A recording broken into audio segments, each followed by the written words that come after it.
अहं कृतं धूम्रवर्णभक्तिपञ्चकस्तोत्रं। श्रीगणेशाय नमः। अहमुवाच यदि मे वरदोऽसि त्वं धूम्रवर्णगजानन तदा ते पादपन्ने वै भक्ति देहि परां विभो।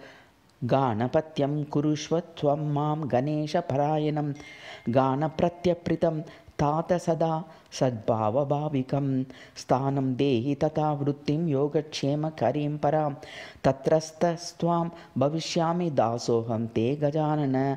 नान्यं याचे कदा नाथ श्रयोङ्कार मोहमोहितं सिद्धिबुद्धियुतं त्वाहं भजेष्यासि विशेषतः। बोधितो गुरुणात्यन्तं तस्य वाक्यपरायणः योगशान्तिमयं रूपं भजिष्यामि महोदर। धूम्रवर्ण उवाच मयि भक्तिर्दृढा तेस्तु मयि दास्यपरायणः गानपत्यप्रियो भूत्वा चरिष्यसि न संशयः।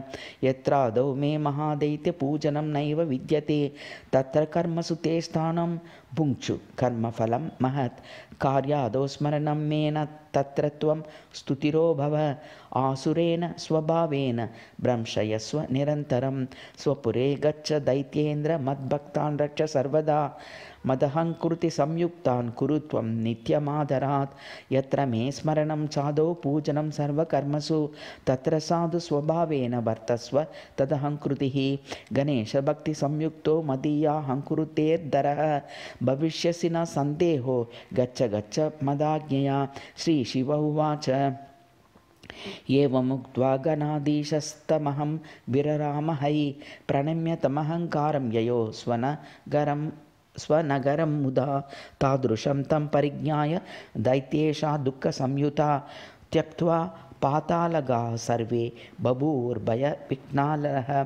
स एव सुखसंयुक्तो भजतं गणनायकम् अनन्यमनसा ध्यात्वा धूम्रवर्णधरं परं।